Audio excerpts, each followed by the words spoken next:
Now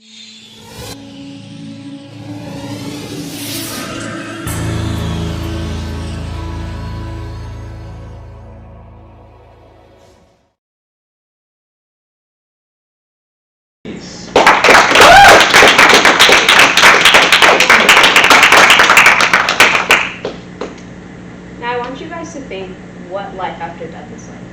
Now for me, I think it's dark, pitch black, and endless. I think you'd be alone forever, you wouldn't wake up, there's no light, and you'd just be a lost soul. Now I know all of you probably had different depictions of what life after death is like. But there is one thing that we all know will happen. This is what we will become. This will be our future. We don't know when, where, or how it'll happen, but it'll come to us at some point in our lives. Now, death very much is a deep topic to talk about, and the reason why I decided to talk about it was because it is very interesting to see the fears of it. Now, I am going to bring out a warning because I'm going to be talking about death, dying, anxiety, and depression. Now, I want to show you guys a visual of what our lifeline is like. Now, imagine a rope that goes on forever. A rope that goes on, and basically you should ask yourself how much of our lives we actually live. Now, in reality, we actually live this much. The rest is death. Now, it's scary to think about because really we are little time in this world, and it's very much numbered. Now, a raise of hands who here fears death. So, we all here are 3 to 10% of the people who have this fear. And there is an actual name for this fear. It is called thanatophobia. It's an intense fear of death or the dying process.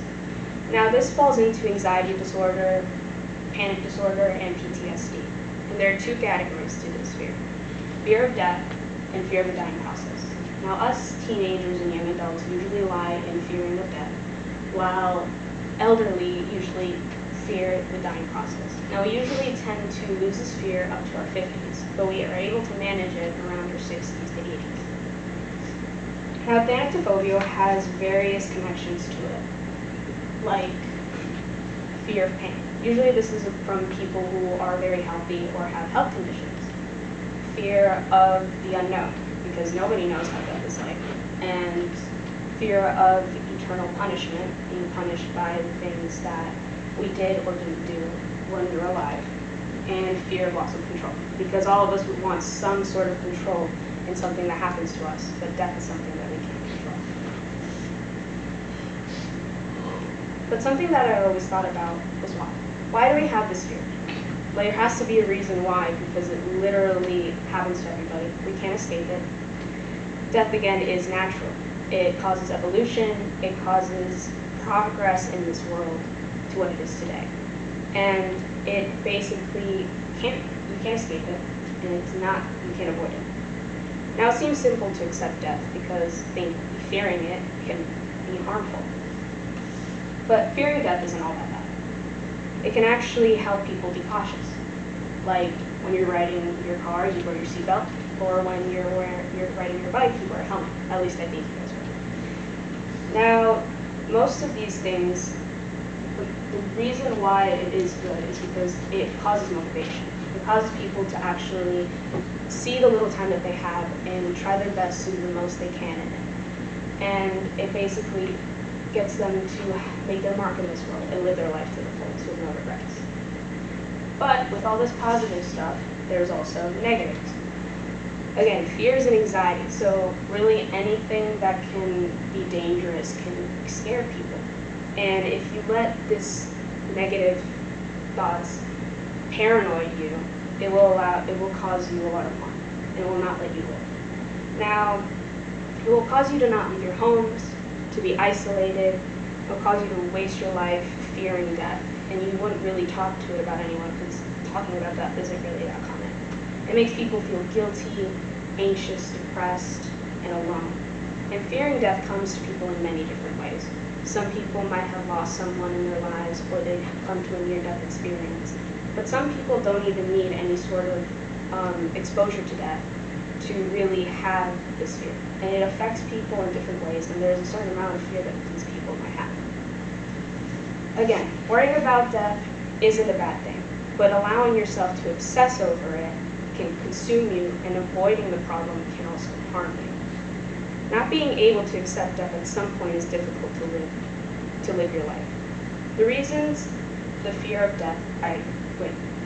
why I studied the fear of death was because I thought it was interesting. And someone that I came across was this man. I don't know if any of you guys know who this is, but this is Sigmund Freud. Now, Sigmund Freud was a neurologist during World War I. And he basically made up this theory about death, living, and dying.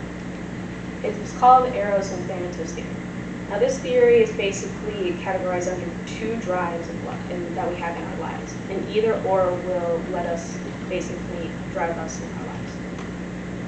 Eros basically represents the life drive. Happiness, desire, passion, reproduction, basically all the good things. And it also connects to us to have motivation and allows us to have the things that we want to do in our lives. While Thanatos is the complete opposite. It is the death drive, which basically causes us to be aggressive, causes us to do dangerous things.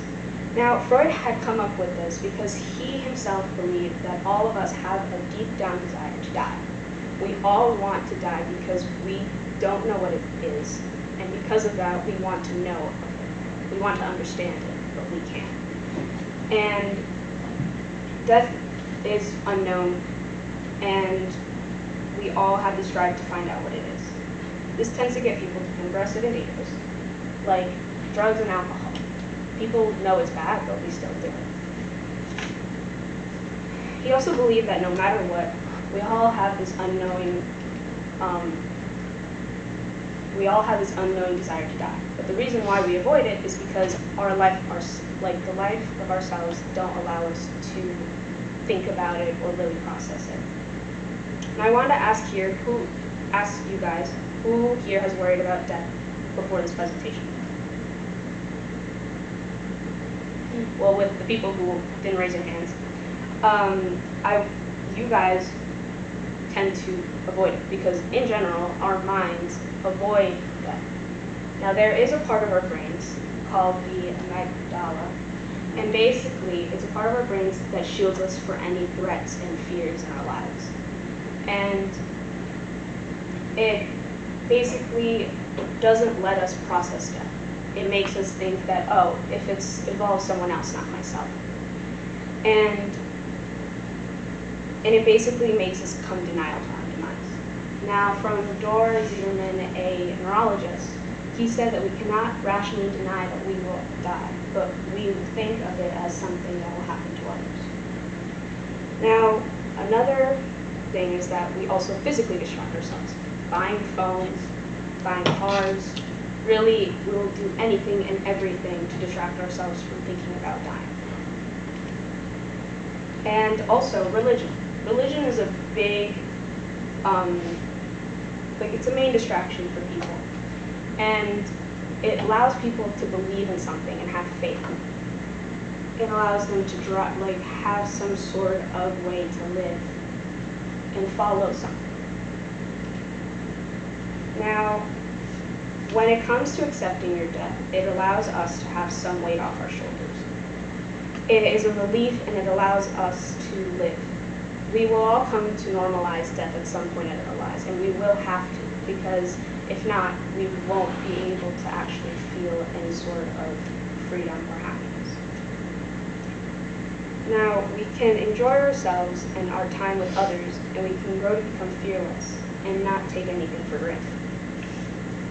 To enjoy the world around us and to see the good in life, allow yourself to walk your own path and make your mark in this world. I hope that after this presentation I didn't stir up any sort of fear about death, but instead educated you for your future. We will all be taking a big step after next week, and I just hope that all of you will allow yourself to have a bright future and live. Thank you.